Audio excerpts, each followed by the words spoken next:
Alors la question du jour qu'on pose chaque année, c'est les 3 semaines entre le 17 Tammuz et le 9 Av, quel rapport avec moi? Quel rapport avec moi? Moi, je suis un juif pachout. Les 3 semaines, le Beth Amikdash, je connais pas. Jérusalem, ça devait être très joli il y a 2000 ans, même plus qu'il y a 2000 ans, il y a 2200 ans. Mais pour l'instant, à part l'excursion dans les grottes du Kotel, ça me parle pas. Et encore pour ceux qui l'ont fait, c'est pas si facile. Donc, il faut réserver, il faut avoir une place, c'est pas facile. Donc, est-ce que BMET, les 3 semaines, ça nous concerne à tous ou pas? Alors, c'est une chéla, je pense, qui a troublé pas seulement chacun d'entre nous, même les Chachamim de la Gemara déjà. Il y avait Rabbi Elazar à Katan, qu'il s'endeuillait toute l'année sur Jérusalem. Chachamim l'ont dit c'est pas matim, Rabbi Elazar Zeira. C'est pas matim lecha, c'est pas matim à n'importe qui de s'endeuiller. Et il dit mais je suis Adam Gadol, on l'appelait Elazar à Katan, je suis Adam Gadol. Ils l'ont pas cru, ils l'ont dit c'est pas pour toi de s'endeuiller toute l'année. Ça va. Pendant les 3 semaines, tout le monde peut s'endeuiller sur Jérusalem. Mais pendant toute l'année, c'est pas si simple. Et on voit dans la Gemara Bémet que ils l'ont arrêté, ils l'ont mis en prison, ce Elazar Zeira. Ouais, ils l'ont mis en prison jusqu'à qu'après ils l'ont testé. Il a dit je suis Adam Gadol, il dit alors teste-nous. Alors il dit bah posez-moi une question en Torah, je vous réponds. Il dit c'est trop facile. Toi tu nous poses une question que nous on sait pas répondre. Comme ça que je raconte dans Baba Kama, on pourrait qu'elle connaisse. Et il a posé une question de halakha très pointue. Comment on rembourse un ézek, un dommage sur un plant de palmier qui était encore jeune, qui n'a pas encore poussé. Parce que ça vaut rien pour l'instant, ça vaut pas grand chose, mais ça va valoir beaucoup après. C'est pas si simple à évaluer, parce que si tu dis qu'on rembourse les fruits, il n'y a pas encore de fruits, et si on rembourse rien, c'est pas vrai, il y a potentiellement un arbre, un dattier qui va pousser ici. Voilà, pousser, comment on évalue par rapport au champ? Il leur a posé une question pointue, jusqu'à que Shmuel, le Gadol adore, Shmuel, alors il a témoigné que c'est Adam Gadol. S'il a répondu comme ça, c'est Adam Gadol, vous pouvez le laisser partir. Donc, comment on s'endeuille sur les 3 semaines à notre niveau?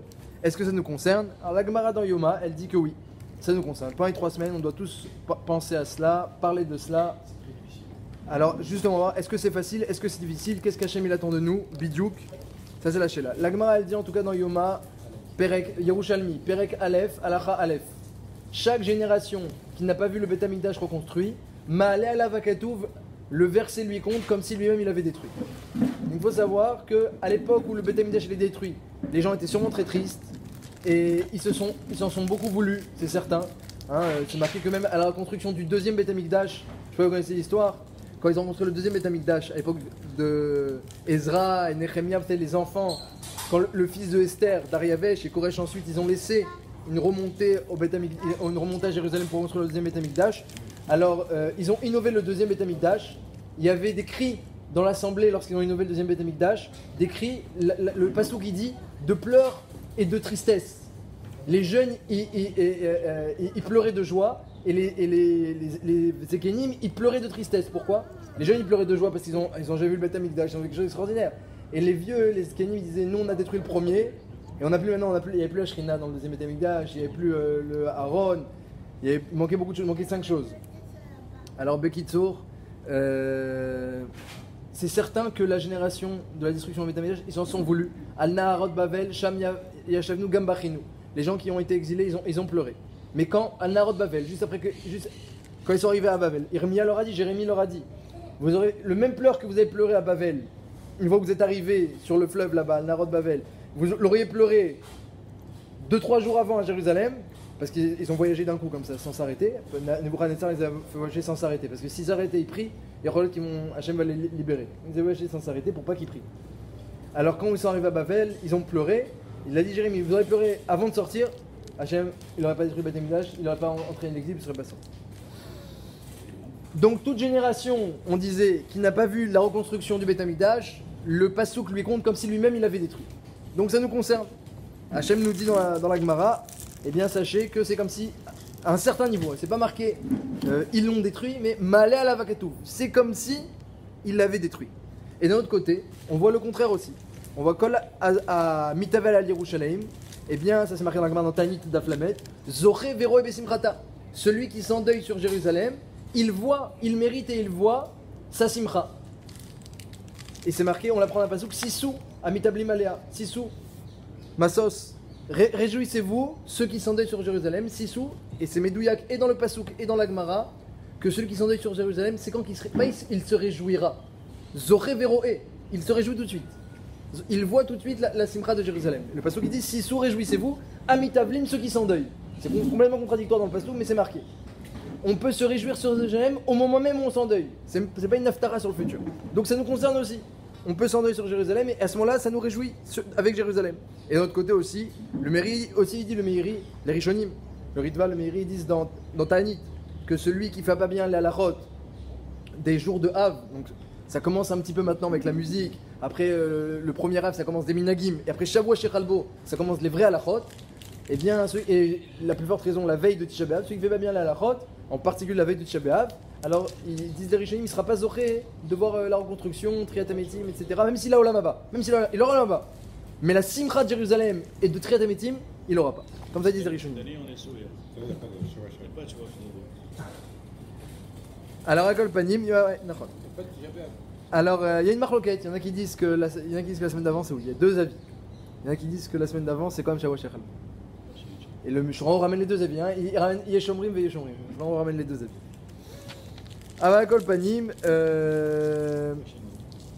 la Sheila donc on se demande c'est quel rapport avec nous Jérusalem, quel rapport le Beth Amikdash. Et si c'est nous qui l'avons détruit, comme il dit la Gemara dans Yoma, c'est comme si, alors qu'est-ce qu'on a fait? Quels sont les deux, voilà, sur quoi on est inculpé. Alors regardez la Gemara dans les Darim d'Af Pelev, Gemara très connue, elle est dans Babentia, elle est dans les Darim, elle est dans plusieurs endroits. Maravuda Marav, eh bien cette chose-là, cette question,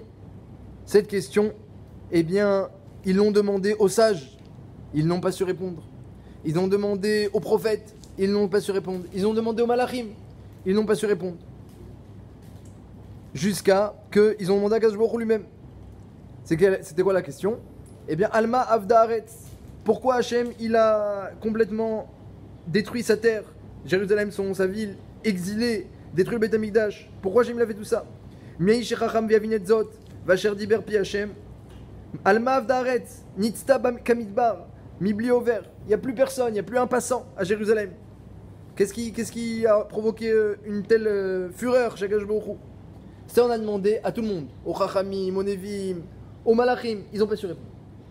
Ils n'ont pas compris pourquoi ça s'est passé une chose pareille. À l'époque, imaginez, alors, que ce soit le premier Beth Amikdash, Bavel, Nebuchadnezzar, avec mamage des sanguinaires et sans pitié, ils ont tué les Kohanim, les Tzadikim, exilé tout le monde.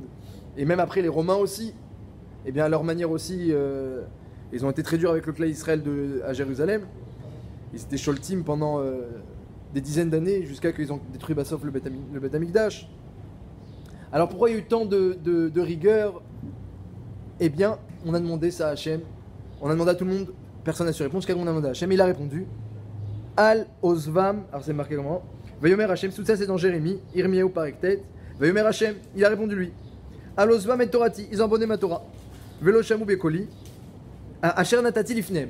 Ils ont abandonné ma Torah que je leur avais donnée devant eux. Alors la Gemara me dit, c'est quoi? Ils ont abandonné la Torah que je leur avais donnée devant eux. C'est quoi la Torah devant eux? Dit la Gemara, elle explique le sens du prophète Jérémie.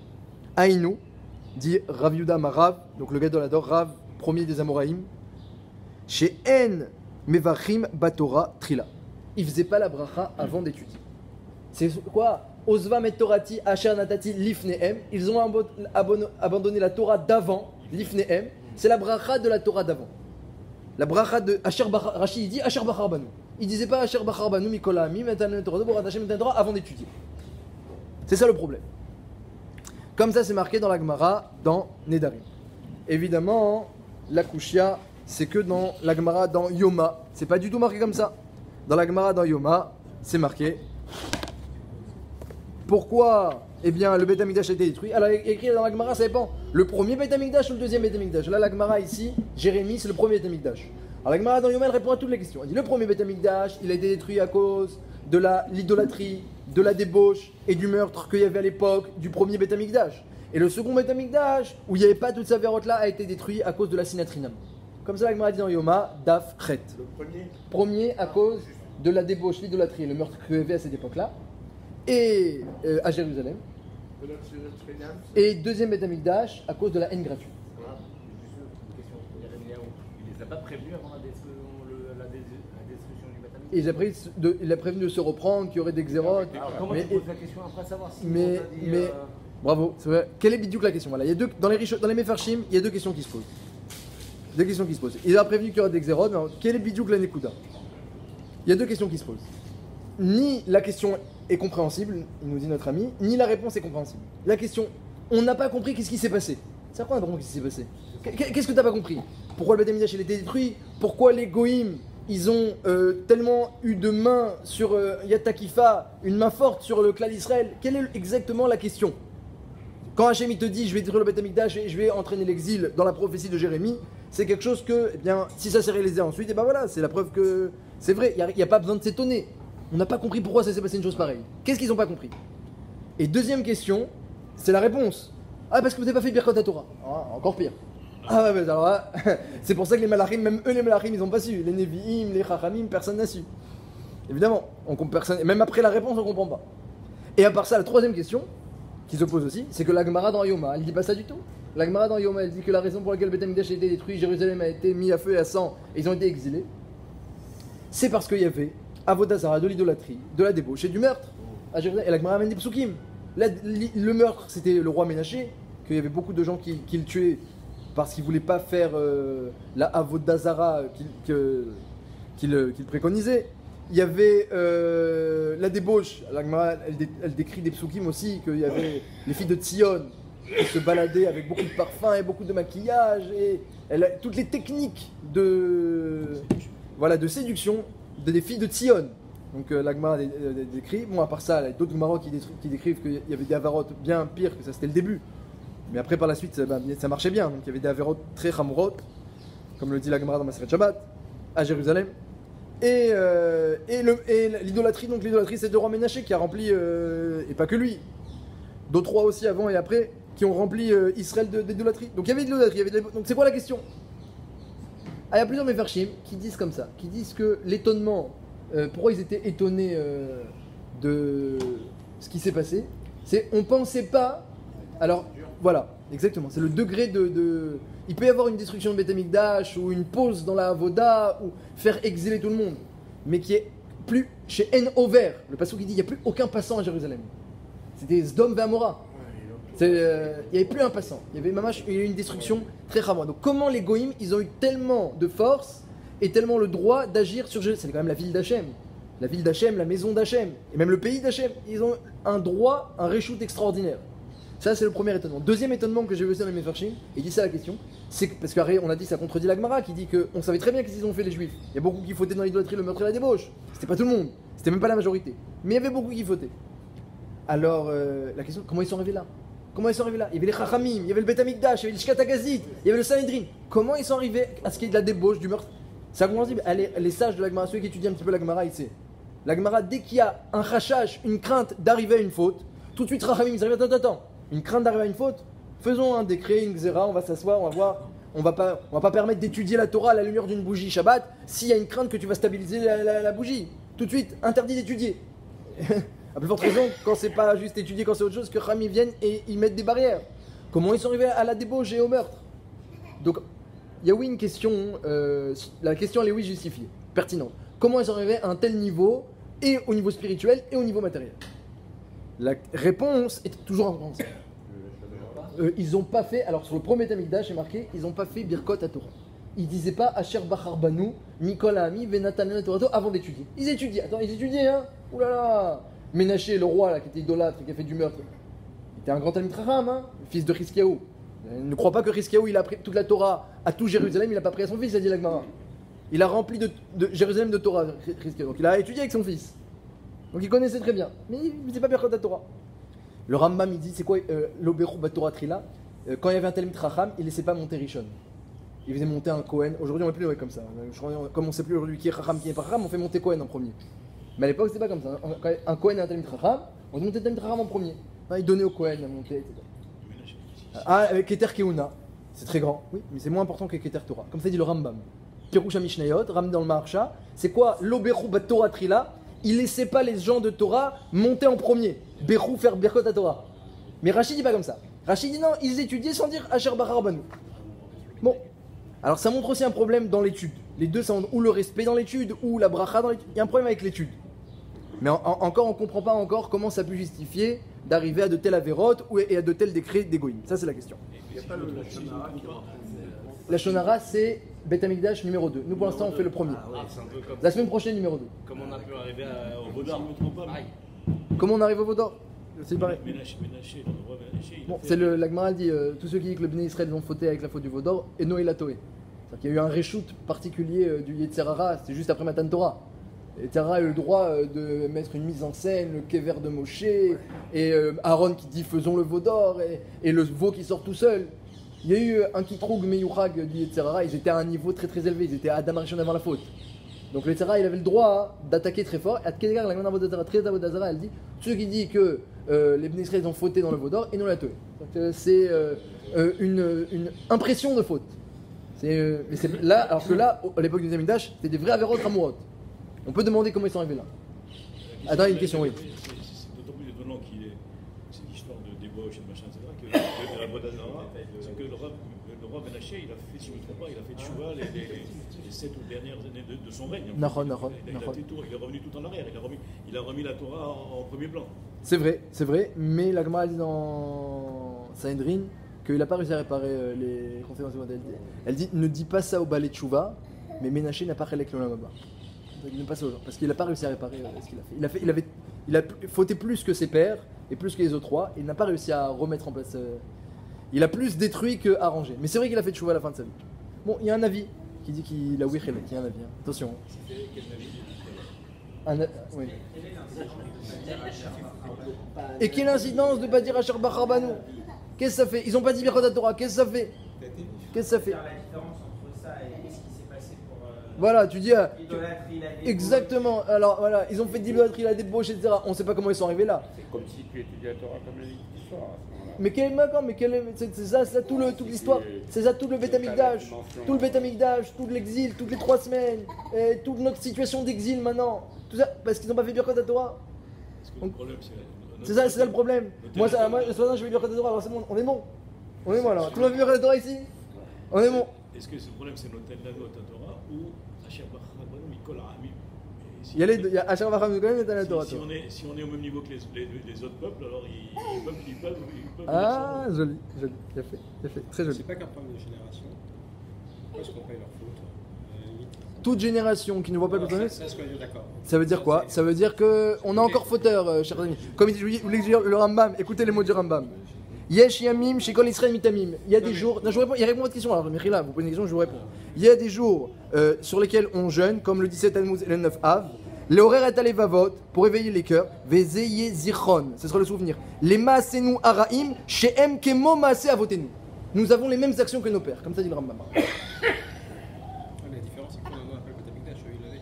Ah oui, d'accord, mais on a les mêmes actions. Mais c'est nuance majeure. Bah non, mais majeur ou pas. Ils ont fauté, ils ont perdu Beth Amikdash, on continue à fauter, on l'a toujours pas. Non, mais c'est vrai que. Vous voulez dire que leur faute à eux, elle est plus grande? Hein, une fois. C'est vous qui dites, mais c'est quand même fort. Akash Borou, il s'est envoyé le Yetzerara adéquat à chaque génération. Il faut qu'il y ait le libre arbitre. Le libre arbitre, Akash Borou, il connaît bien, il connaît son métier. Donc s'il y a une génération où il faut un Yetzera de Avodazara, par exemple, vous avez Yetzera de Avodazara. Vous connaissez Yetzera de Avodazara, vous? Une fois, il y a un rave dans la Gemara, il s'est moqué du roi Ménaché. Il a dit on va étudier l'histoire de notre ami Ménaché. La nuit, il a fait des cauchemars. Le roi Ménaché, il est venu, il a été mes balbel auto, je vais te tuer. Il s'est réveillé le matin, qui mate à moitié vivant. Alors il a dit aujourd'hui on va étudier l'histoire du roi Khashoggi, etc. Ménaché. Alors après, le lendemain, il est venu en rêve, il lui a dit pourquoi tu parles, tu dis que je suis ton ami, pourquoi t'as dit que c'est ton ami? Il dit je savais pas qu'il fallait pas, en plus toi t'as fait Avodazara. Il dit ah, parce que j'ai fait Avodazara. Il dit t'aurais été à ma génération, tu aurais soulevé ton frac, ta robe de rave, pour courir. Moi je marchais pour faire Avodazara. Toi tu aurais couru pour faire Avodazara. Donc chaque génération, elle a le Yetzerara, et après elle lui dit t'es un grand en Torah? Il dit bah j'enseigne. Il dit où on coupe le pain. On coupe le pain. Tu sais où on coupe le pain? Il a dit non, je sais pas. Alors Ménaché, il dit je vais t'apprendre. Je sais même pas, on coupe le pain. Il se moque de moi. Il dit je suis Avodazara. On coupe le pain à l'endroit le plus cuit. C'est le roi Ménaché qui a appris ça. Qui a enseigné ça au Rav dans son rêve. Alors le Ben Ishraï, il explique. Il dit c'est quoi l'endroit le plus cuit? C'est l'endroit où le feu du four a le plus eu d'impact. Il dit c'est quoi le feu? Le feu, c'est les Yitzhara. Qu'est-ce qu'il lui dit le roi Ménaché? Il a dit vous avez un Yitzhara, il est nul votre Yitzhara. Ouais, nous on est mieux, on a fait Birkot à Torah ce matin, etc. Moi, mon Yitzhara par rapport au terrain, t'aurais couru. Et ben tu sais quoi, Hachem, il a laissé cette halakha là. On coupe où le pain? À l'endroit où le feu a le plus d'action. C'est-à-dire, la Avodat Hachem qui sera la plus appréciée par Hachem, c'est celui qui a eu des épreuves, il a eu des Yitzhara, et quand même il a combattu. Donc notre génération elle est mieux que la vôtre. Donc le roi Ménaché, il a dit bidou que le contraire. Non, mais on peut penser que finalement, est-ce que malgré la présence Beth Amikdash et tout ça, ça n'empêche pas l'homme de fauter?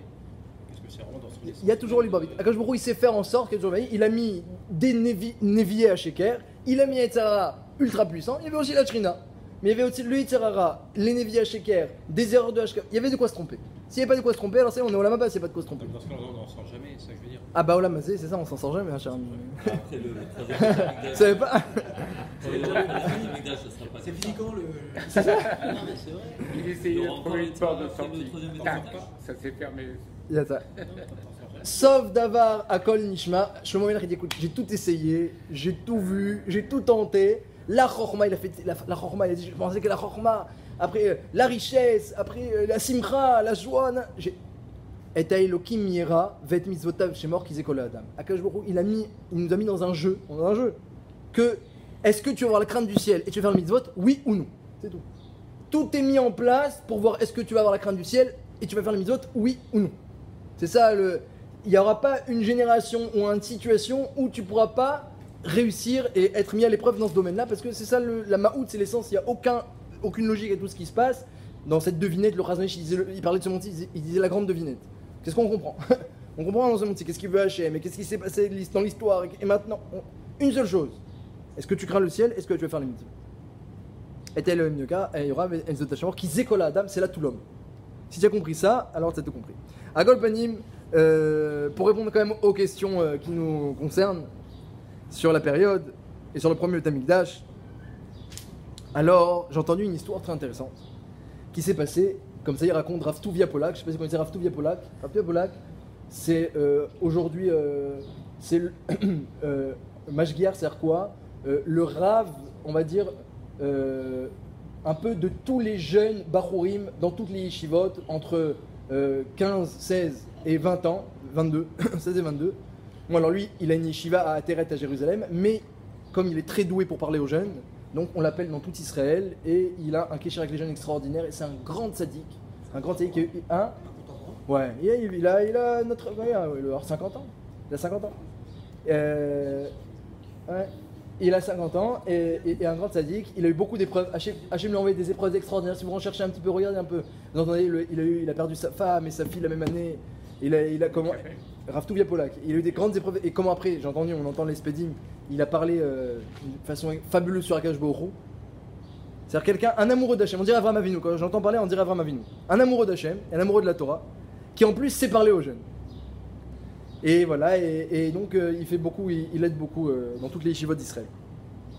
Et il a raconté une histoire. Moi j'ai entendu une histoire. Une fois je me suis retrouvé dans une yeshiva. J'ai pris avec des jeunes comme ça. Il y avait 300 jeunes, très très très beau, un harvit magnifique. Et après il a pris la parole. On a fait un très pachout, un homme très simple comme ça. Et monté, il a raconté une histoire très sympathique. Je vous la raconte. Je crois que peut-être je vous l'ai déjà raconté une fois, il y a longtemps. Alors aux États-Unis, une baleine a échoué sur la plage, une des plages des États-Unis. Une baleine, elle a échoué. Et donc maintenant elle est loin de la mer et elle est en danger. Donc imagine, tout de suite on appelle la Hatsala, les pompiers, etc. Ils arrivent et ils essayent de la pousser, de la remettre. Trop lourd, trop compliqué, ils n'arrivent pas. Et elle se débat, rien à faire. Bon, alors on appelle ensuite les rofims, là, ceux qui s'y connaissent en baleine. Hein. Et voilà, ceux qui sont professionnels, la Hatsala des animaux. Et ils viennent pour voir dans quel état elle est, pour la soigner. Et ils voient quand même, elle a du mal à respirer. Donc ils lui font des petites injections par-ci, ils lui donnent à manger. Après la baleine elle vomit, alors ils appellent encore un autre Hatsala. Après ils amènent le plus grand professeur, se mettent en contact avec les professeurs dans le monde entier pour voir qu'est-ce qu'on peut faire. Après, le cœur il commence à affaiblir, alors il la met comme ça, il la branche à toutes sortes d'appareils pour essayer de voir où en est son pouls. Et après, injection d'oxygène, etc. Donc, Bekitso, il y a une grosse baleine et tout le monde est autour d'elle pour voir qu'est-ce qu'on peut faire pour elle, pour la sauver. Problème de cœur, problème de poumon, elle a vomi, problème de digestion, elle ne veut pas manger. On est catastrophe. Et après que tout le monde s'agite dans tous les sens comme ça pendant 1 heure, il y a un qui arrive et qui appelle le centre zoologique et le zoo de la ville et il dit faites-moi venir vos constructeurs d'aquarium. Faites-moi tout de suite. Il vient le constructeur d'aquarium, il dit voilà, mettez-moi des vitres tout autour de la baleine de façon hermétique qu'on puisse remplir. Donc il commence à construire tout autour de la baleine des vitres pendant que les gens ils s'agitent tout autour d'elle, ils construisent. Après il fait sortir tout le monde et il commence il appelle les pompiers, il commence à tirer et il commence à remplir comme ça la baleine, à remplir la baleine. Et ça monte le niveau d'eau, il monte jusqu'à que ça la surplombe et comme ça au bout d'1 quart d'heure, elle se sent beaucoup mieux, elle a des forces et d'elle-même elle arrive à rejoindre ensuite, elle casse l'aquarium, elle arrive à rejoindre comme ça il a raconté Rav Toué Polak. Il a dit il y a des barons qui sont venus me voir, il a dit c'est une très belle histoire, je vais vous dire ce que j'en pense. C'est une histoire qui nous arrive tous les jours. Il y a des barons qui viennent me voir, il dit j'ai le problème qui boudaven, les parents. J'arrive pas à respecter mes parents. Je leur parle mal, j'arrive pas à discuter 2 minutes avec eux, j'arrive pas à étudier avec mon père. Catastrophe, qui boudaven, catastrophe. Il dit et j'arrive pas, et je lis des livres, j'arrive pas. Il dit c'est un problème. Et les barons ils viennent me voir, ils me disent comment j'arrive pas avec la nourriture. Je cours après la nourriture, après les glaces, après ci, après ça, et ça me prend la tête. T'as vote. Et encore, t'as vote permise. C'est un problème. Et j'essaie, j'arrive pas. Ça, il me dit c'est un problème. Après, il y en a qui viennent et me disent j'ai un problème avec les tavotes interdites. Et parfois, il lui parle, hein, il se lâche. C'est un gros problème. Et Shmirataïnaïm, j'essaie, machin, à chaque fois je trébuche, Shmirataïm. Et chacun il vient, il raconte ce problème. Et il lui dit bah, j'arrive pas. Qu'est-ce que je peux leur dire? Il me dit à ces bachorim là. Il dit c'est vrai, c'est très difficile, Kiboud Avahem, très difficile. Très difficile, les tavotes permises, très interdite, encore pire. Et Shmirataïnaïm, qui peut. Et même, alors après, les baroum qui disent j'arrive pas à étudier, le pire. Alors qu'est-ce qu'on va faire pour eux? J'essaye, les Chavroutot, mais les Rabbanim et tous les professeurs, j'arrive pas. Alors il dit que tout ça, tous ces problèmes qu'ils ont mentionnés les baroum, mais qu'on a tous, ils sont tous vrais. À côté de la baleine, il n'y a personne qui peut dire qu'elle n'avait pas un problème de cœur. Il n'y a personne qui peut dire qu'elle n'avait pas un problème de foie. Tu l'as vu vomir. Il n'y a pas personne qui peut dire qu'elle n'avait pas un problème d'oxygène. On était tous là. Elle était faible, le problème de cœur était vrai. Tous les problèmes que tous les professeurs, que tous les médecins, que tous les Roudatsala ont remarqué chez la baleine étaient vrais. Mais pourquoi? Parce qu'elle n'était pas dans l'eau. Mais Réga, que tu la remets dans l'eau, ça y est, les médecins n'ont pas suivi, la Tsala n'a pas suivi, il n'y avait pas besoin de la suivre avec une ambulance.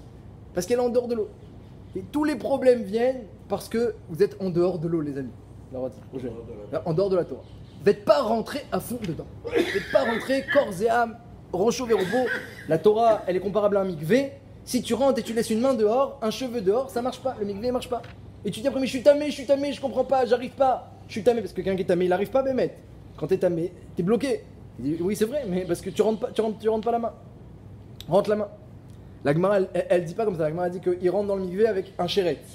Comme ça, la Gemara dit. Mais il dit, mais aujourd'hui, c'est pas ça. Aujourd'hui, les gens, ils sont prêts à ne plus faire la vérote. Ils ont lâché le chéret, mais ils sont pas rentrés dans le mikvé.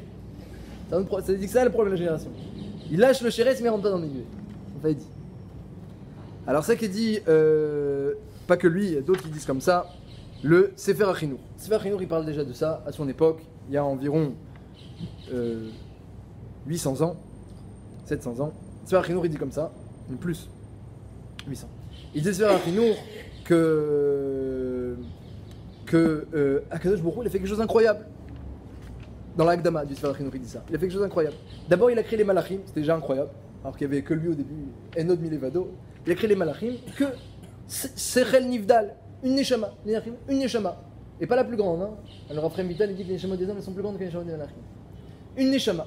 Et donc une Neshama, c'est extraordinaire, une étincelle d'Hachem, t'imagines, connecté à Kadosh Baruch Hu, une étincelle d'Hachem, imagine la force. Hein, Moshe Rabbeinu, il a dit, le souffle des Malachim me brûlerait. Alors que Moshe Rabbeinu n'était pas un petit rigolo, il montait dans le ciel, il discutait avec Hachem. Il dit, mais s'il me souffle sur moi, il me brûle. Imaginez ce qu'est un malach. Il y a la Shrina sur lui, le malach. Il est connecté à Kadosh Baruch Hu, il a qu'une Neshama, c'est extraordinaire, un malach, c'est effrayant. Chavitzraïm il raconte comment une fois il a vu un malach, C'est effrayant. Et encore, il l'a vu par ricochet. Il s'est révélé à son rave.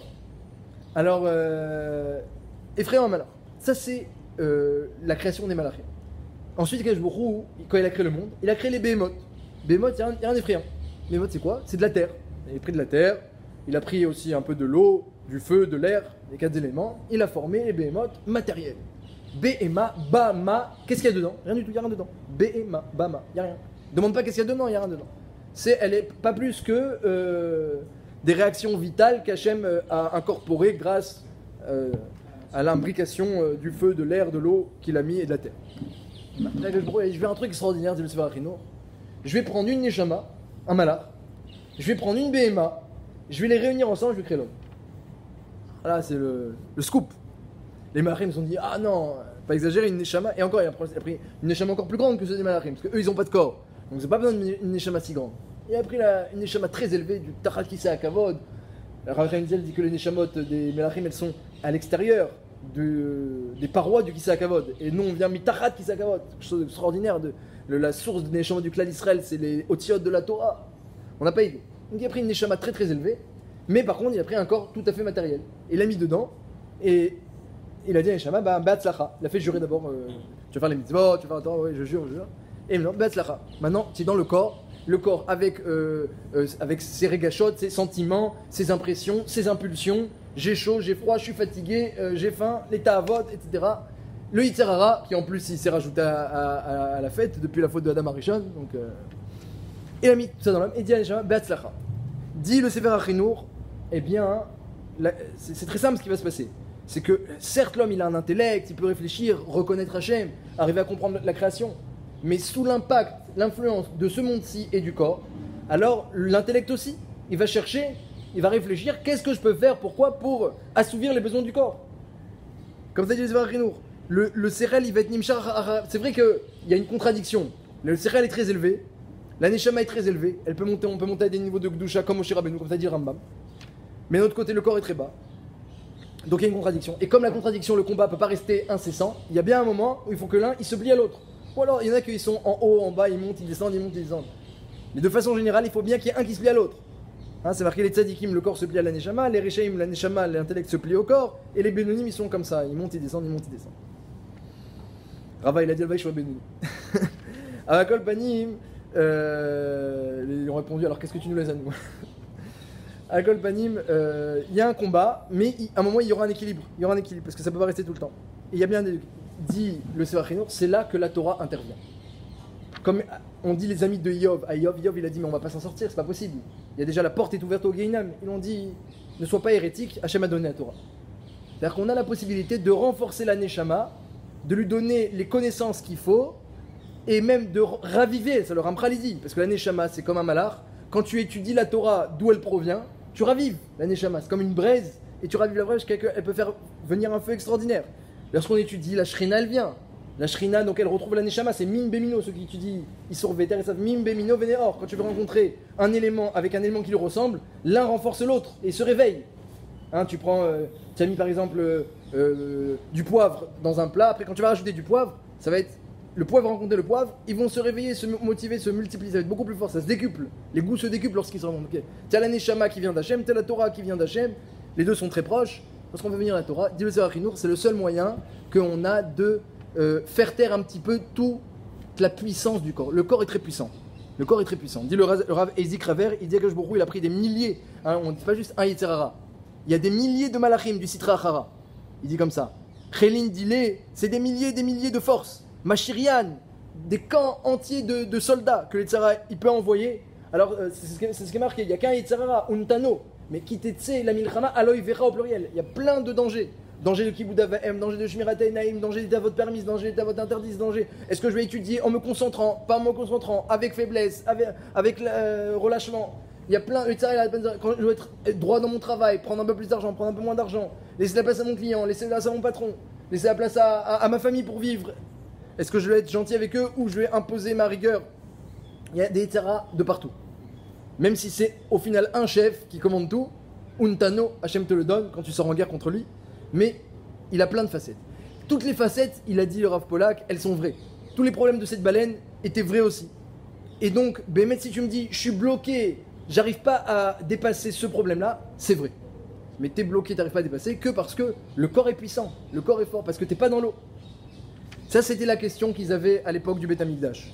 Ils ont demandé comment on en arrivait à une telle force. Des Goïm, Bavel, Rome, ils ont une force impensable. Ils n'ont pas seulement détruit le Beth Amikdash et exilé, ils l'ont fait avec une shlita totale. On voyait, c'était mamash, on voyait plus la présence d'Hachem, on voyait plus la tzidkout, on voyait plus de droiture que le feu et le sang. Comment c'est possible qu'Hachem ait laissé une chose pareille? Et après on a demandé une autre question. Mais comment c'est possible que les Juifs ils sont arrivés aussi à un tel niveau? Avodah Zarah, Shur, comment ils sont arrivés là? Et les Chachamim de l'époque où ils étaient? Et la Torah où elle était? Nous dit la Gemara, Lo Bechu Batorah Trila, ils faisaient pas Birkot Torah. Ça veut dire quoi? Ça veut dire que c'est même pas que ils n'ont pas étudié. On n'a pas dit ils n'ont pas étudié. Parce que s'ils n'avaient pas étudié, on aurait compris. Ils n'ont pas étudié, ils se sont éloignés d'Hachem, ils sont arrivés là. Ils ne donnaient pas assez d'importance à l'étude. Ils n'ont pas compris comment c'est vital pour eux. Ils cherchaient toutes sortes de solutions pour la baleine, sans comprendre que avec l'autre, aurait tout résolu. C'était un manque d'importance. Alors, quelqu'un, il y a que le problème, c'est pas qu'on demande à un homme d'étudier plus. Peut-être d'étudier mieux. Et peut-être même pas d'étudier mieux. Mais de comprendre un peu plus l'importance de son étude, l'impact. Comment ça rentre dans ta vie, ça rentre dans ta famille, ça rentre dans ton quotidien, ça t'aide à comprendre, etc. Dans quel état tu serais sans l'étude? Regarde quand tu n'étudies pas. Dans quel état tu serais avec l'étude? Si tu étudies un peu plus, un peu mieux. Regarde dans quel état tu serais une autre personne. Comment tu construirais mieux? Moi je discute avec beaucoup de Chaverim qui ont des hauts et des bas et qui me disent lorsque j'étudie, comment le Yitzhara il me touche pas, il me rien, aucun, même pas un combat, même pas une... Et quand on n'étudie pas, comment il tombe sur nous de toutes sortes, de tous côtés. Si quelqu'un il voit qu'il a des failles et des blocages, c'est que à un certain niveau, il est en dehors de l'eau. Et pour finir, le Ramban il dit il faut savoir que Hachem n'a fait venir sa Shrina au Beth Amikdash que parce qu'il a donné la Torah. Parashat Yitro, Parashat Mishpatim, Parashat Teruma. C'est que parce que Hachem a donné la Torah dans Yitro Mishpatim qu'il a demandé de construire le Mishkan. Ça la Shrina, si on veut avoir un Beth Amikdash, Jérusalem reconstruite et Hachem, il dit à Hachem, je veux bien venir, mais laissez-moi une place.